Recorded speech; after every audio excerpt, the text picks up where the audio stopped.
Zambia is rich in mineral resources, and a booming copper industry has helped rapid economic growth. Mining generates foreign exchange, government revenue, and jobs. It has directly contributed 11% of GDP and 70% of exports, with indirect positive effects on local business and communities. But mining also imposes social, environmental, infrastructure, and health costs on local communities. Balancing the benefits and costs of mining concerns all stakeholders. Copper production grew by 12% per year between 2000 and 2013. Yet there is still much undiscovered copper in the ground. Mining is and will remain important to Zambia. Therefore, the country faces important choices on managing its mineral resources while ensuring that it gets a fair deal. Are these contributions enough? Or are there other parts to the story that need to be addressed? The World Bank Group is partnering with the country as it makes these choices. The World Bank's 5th Zambia Economic Brief, Making Mining Work for Zambia, analyzes the economic, environmental, and health dimensions of mining.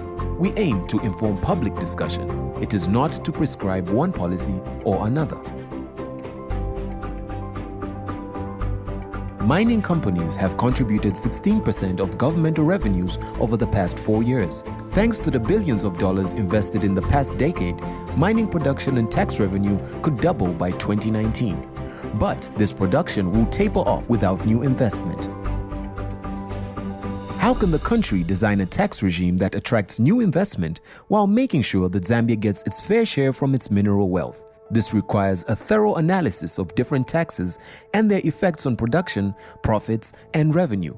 It must strike a balance between short-term revenue needs and long-term objectives. Mining companies need to disclose information to enable authorities to project fiscal revenues.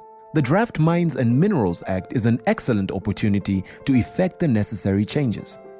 Zambia needs to address the environmental impact of mining. Copper smelters release emissions. These can cause acid rain, soil erosion, and crop damage. Tests have shown highly elevated concentrations of dissolved copper and cobalt in the Kafue River.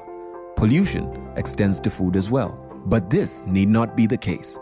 In many other countries, mining takes place responsibly when governance systems work well.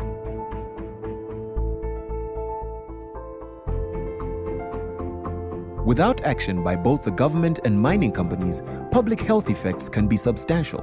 Lead exposure is a serious problem in Kabwe. The young and poor are the most exposed. This makes it harder for them to escape poverty.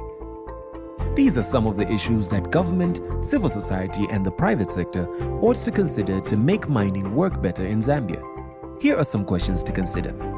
Is Zambia's tax regime fair and stable enough to attract world-class and responsible mining investors? What regulatory measures are required? How should they be implemented? What capacity is needed? What should mining companies do? The World Bank's June 2015 economic brief is meant to stimulate debate on such questions.